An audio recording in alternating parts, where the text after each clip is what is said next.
We are told that time heals all wounds, but some wounds don't just sit there, they grow heavy. By 65, many of us are still carrying a suitcase filled with unforgivable moments from 20, 30, or even 40 years ago. You think holding on to that anger punishes the person who hurt you. In reality, you're just the one carrying the luggage. Today, we learn how to set it down. We often hear the phrase forgive and forget tossed around as if it's as simple as clearing a browser history or tossing out a day-old newspaper. But by the time you've crossed the threshold of 65, you've lived enough life to know that some things simply cannot be forgotten. There are betrayals that reshaped your entire world, words that left permanent scars, and moments of deep injustice that still feel as sharp today as they did 20 years ago. To tell someone to just forget isn't just bad advice. It's an insult to the weight of their experience. Let's start by being brutally honest. Some actions are, by definition, inexcusable. There is no world in which a profound betrayal or a life-altering cruelty becomes okay just because time has passed. If you've been holding on to anger because you feel that forgiving means you're somehow saying the other person was right, or that what happened didn't matter, I want you to take a deep breath and let that go first. Validating your own pain is the first step toward freedom. You are allowed to say, what happened to me was wrong, it was unfair, and it was inexcusable. The mistake we make is thinking that forgiveness and justice are the same thing. We wait for the other person to pay for what they did, believing that our resentment is the currency that keeps them in debt.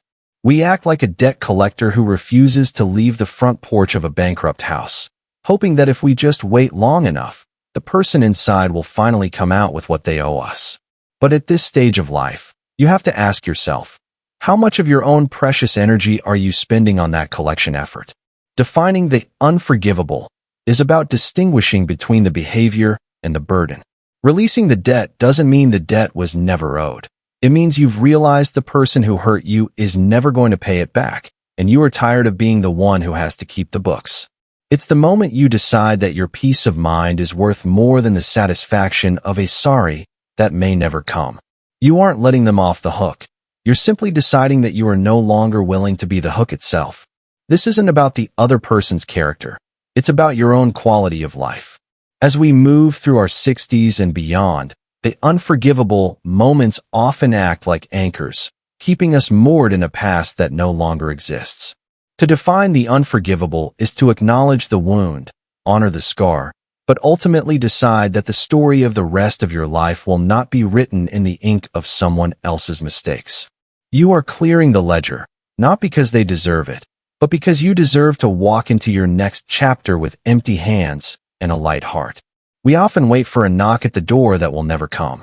We imagine a scene where the person who wronged us finally sees the light, falls to their knees, and offers the perfect, soul-cleansing apology we've rehearsed in our minds for decades.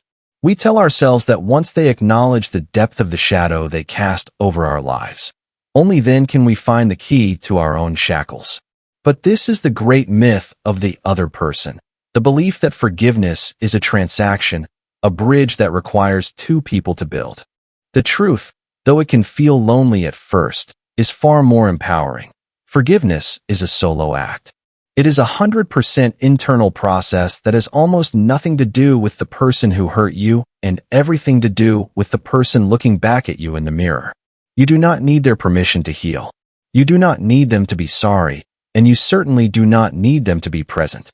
In fact, some of the most profound acts of forgiveness happen in silent rooms, directed toward people who have long since passed away or moved on, entirely unaware of the storm they left behind.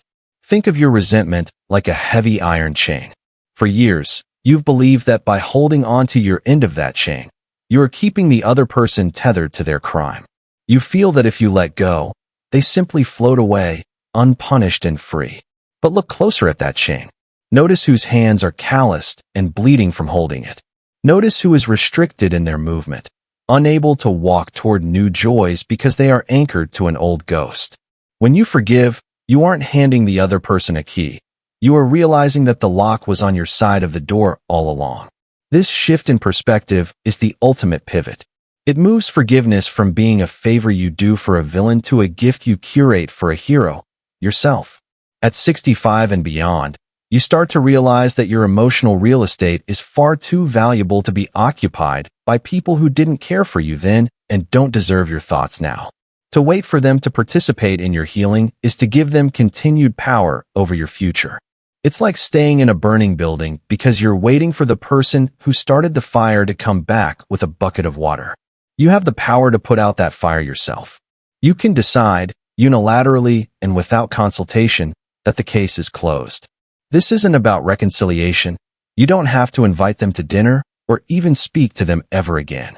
It is simply the moment you decide that you are tired of being the guardian of a grudge. By removing the other person from the equation, you reclaim your agency. You are no longer a victim waiting for a payout. You are a sovereign soul choosing to travel light. The peace you find won't be because they changed, but because you chose to stop waiting for them to. There is a quiet, almost imperceptible shift that happens when the candles on the cake start to crowd the edges. At 65 and beyond, the way you look at a calendar changes. It is no longer an endless, sprawling map of someday. It becomes a finite, precious territory. You begin to realize that your emotional runway, the time you have left to feel, to love, and to simply be, is shorter than it used to be. And with that realization comes a profound, urgent question. What kind of story do you want to tell in your final act? Many of us spent our first 2 acts reacting to the world, building careers, raising families, and, all too often, cataloging the injuries we sustained along the way. We've been living in a long, drawn-out sequel to a tragedy that happened 20 or 30 years ago. We wake up, and the first thing we do is check the mental ledger of who owes us an apology, keeping the fire of resentment stoked just in case they finally show up to settle the score. But as you enter this legacy phase, you have to ask if that old tragedy is really the best use of your remaining scenes. Do you want your legacy to be defined by the sharpness of your wit or the sharpness of your bitterness? Think of your life as a grand production. The first act was the introduction, the second was the conflict and the labor, and now, you have arrived at the third act, the resolution. This is the stage where the protagonist finally understands the true value of their journey. In this phase, every hour spent ruminating on an old betrayal is an hour stolen from a new joy. It is a high price to pay for a debt that will likely never be collected. You are standing at the edge of a brand new story, one where the theme isn't what they did to me, but rather how I chose to live in spite of it. This isn't just about being nice or taking the high road for the sake of appearances. It is a strategic decision for your own soul. When the runway is short, you don't want to be weighed down by heavy, useless cargo. You want to be light enough to take off into a state of genuine peace. You are the author of this final chapter, and you have the power to stop writing the sequel to your pain today. You can decide that the tragedy ended in the second act, and that this third act will be a masterpiece of grace. The beauty of being 65 is that you finally have the wisdom to know that peace isn't something that happens to you, it's something you claim. It is the ultimate gift you can give yourself, ensuring that when the curtain finally falls, the story being told isn't one of unresolved anger, but one of a life fully and freely lived. We often think of resentment as a purely mental exercise, something that lives in the quiet corners of our thoughts or the heavy sighs we release when an old memory resurfaces. But the body does not distinguish between a current threat and a decades-old grudge.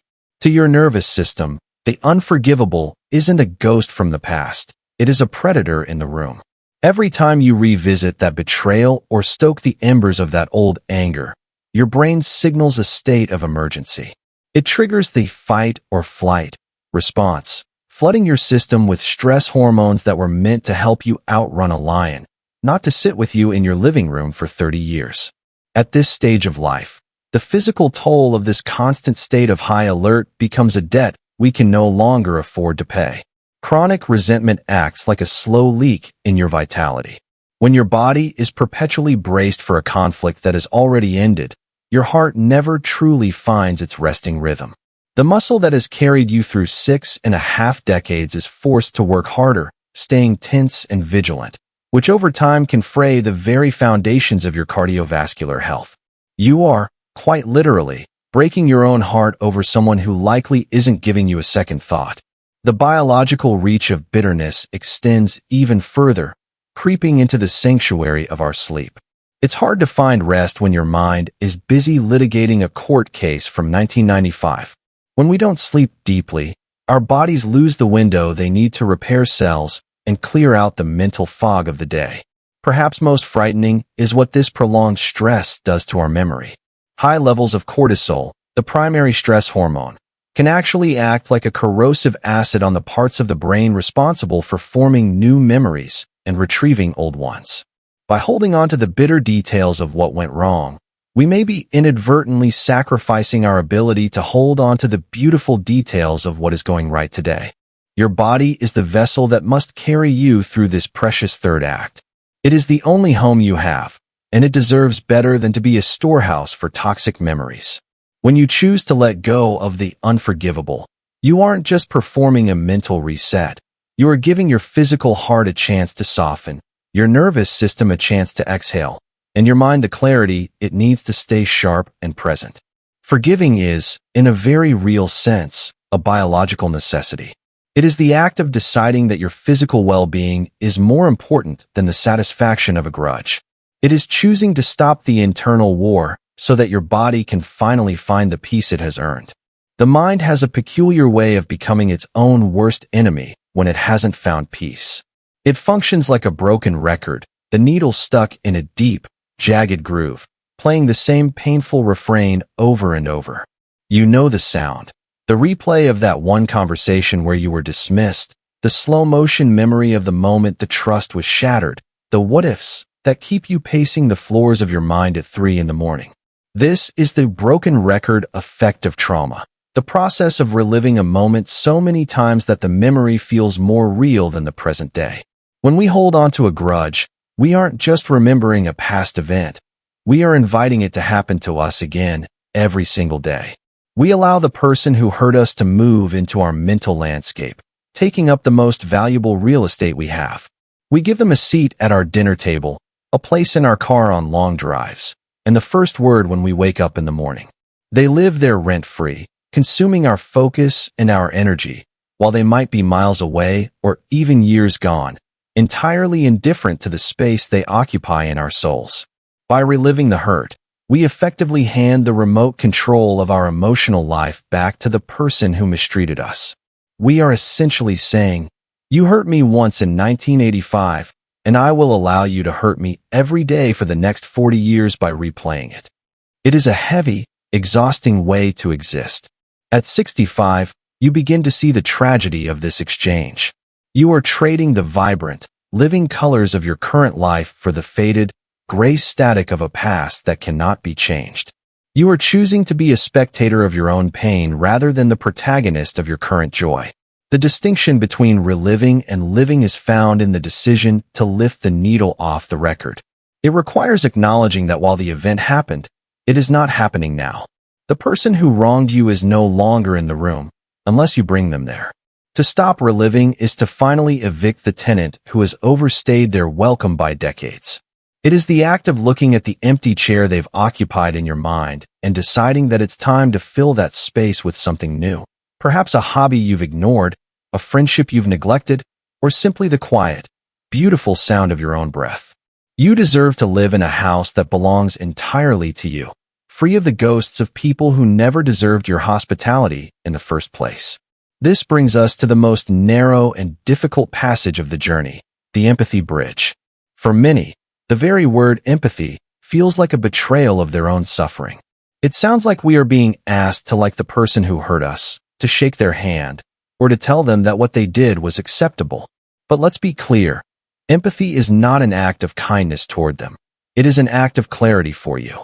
It is the moment you stop looking at the person who wronged you through the lens of their impact on you and start looking at them through the lens of their own brokenness. When we are deeply hurt, we tend to cast the offender as a monster, a towering, all-powerful figure who possessed a unique and calculated ability to destroy our peace. We grant them a dark kind of majesty, believing their cruelty was a reflection of our own lack of worth. But as you stand on this bridge and look across at them, you begin to see something far more pathetic. You see a human being who was likely operating from a place of profound deficit. You start to recognize the ancient, weary truth that hurt people hurt people. Building this bridge means acknowledging that no one who is truly whole, truly loved, and truly at peace goes out into the world with the intention of shattering someone else. Cruelty is almost always a clumsy, desperate attempt to externalize an internal pain. Perhaps they were raised in a house of silence and shadow. Perhaps they were so consumed by their own insecurities and failures that they struck out at the nearest target just to feel a fleeting sense of control. When you see the offender not as a monster, but as a deeply flawed, perhaps even broken individual, they begin to shrink. A monster is something to be feared. A broken human is something to be pitied, or at the very least, dismissed. By humanizing the person who hurt you, you strip them of their supernatural power. They are no longer a giant looming over your history. They are just a small, limited person who didn't have the tools, the character, or the heart to do better. They weren't a mastermind of your misery. They were a victim of their own limitations, repeating a cycle they weren't strong enough to break. This perspective shift doesn't make their actions right, but it does make them understandable. And once something is understood, it loses its ability to haunt you. You realize that the unforgivable act wasn't a grand statement about who you are, but a tragic confession of who they were. As you walk across this bridge, you leave the monster behind and find, on the other side, the realization that you were always too big for the smallness of their hate. You aren't forgiving a powerful enemy. You are releasing a frail one. For years, you may have been carrying around an invisible legal document, a contract you wrote in the heat of your deepest hurt. This contract states that your peace of mind is contingent upon the other person's repentance. It says, I will hold on to this pain until you acknowledge it, until you balance the scales, until you pay back the years you stole. We keep this contract filed away in the front of our minds, checking it daily, waiting for the signature of an apology that never arrives. But as the years turn into decades, we have to face a sobering reality. Some people are morally and emotionally bankrupt. They don't have the currency of sorry in their accounts, and they never will. Being a debt collector is an exhausting, soul-crushing profession. It requires you to keep the records of the injury perfectly preserved so you can present the evidence when the day of reckoning finally comes. You have to stay angry to stay prepared. You have to keep the wound open so it doesn't heal incorrectly before the other person sees it. But at 65, the cost of the collection effort has far exceeded the value of the original debt. You are spending your finite time and your precious health to maintain a ledger for a person who has likely forgotten the account even exists.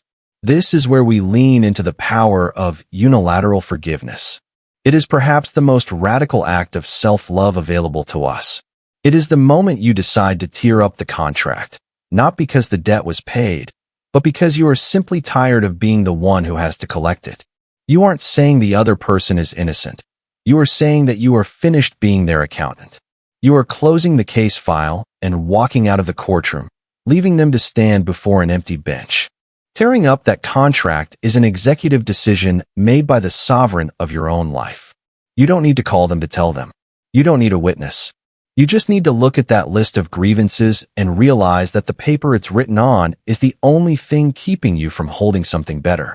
When you stop being the debt collector, your hands are suddenly, wonderfully empty. And for the first time in a long time, you are free to reach for the peace that has been waiting for you just beyond the ledger. The human mind is a storyteller, but it is also a remarkably literal witness. Sometimes, simply deciding to forgive in the quiet of your thoughts isn't enough to convince the heart that the war is finally over. After decades of carrying a weight, your psyche needs more than a mental shift. It needs a physical punctuation mark.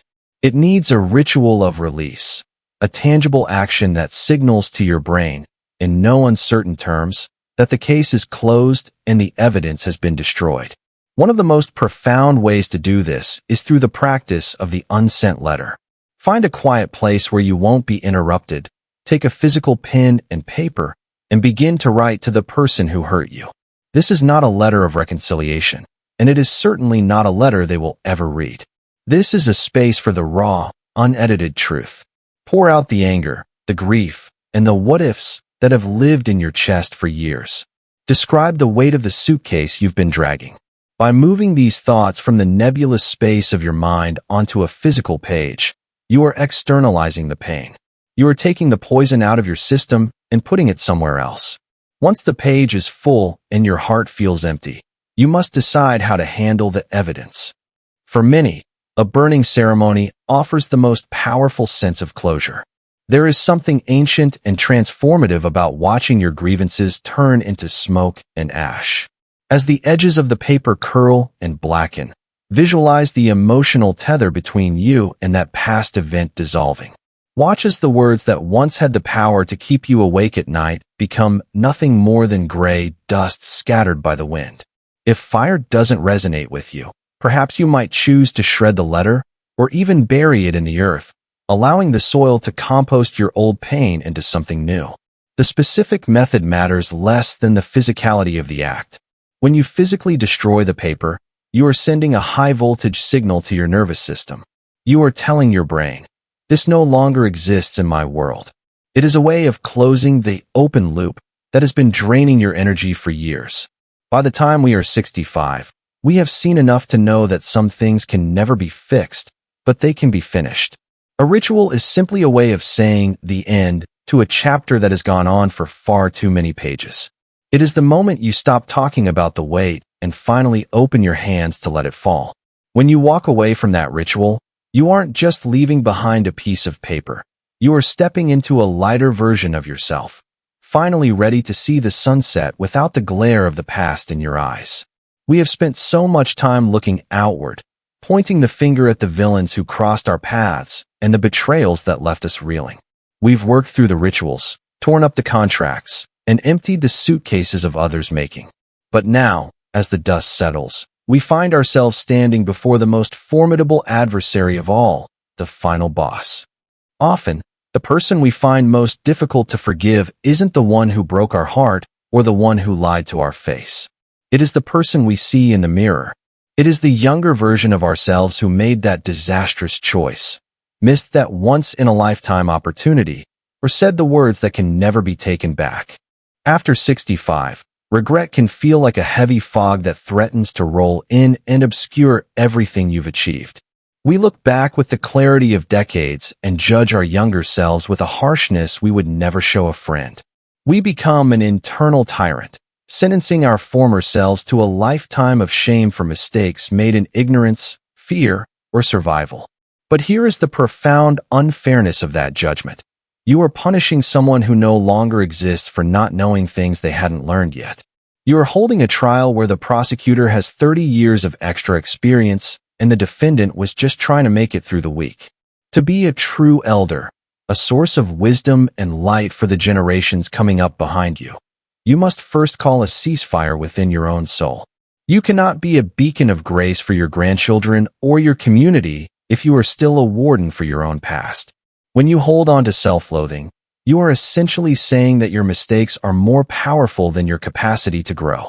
You are anchoring your legacy to your failures instead of your resilience.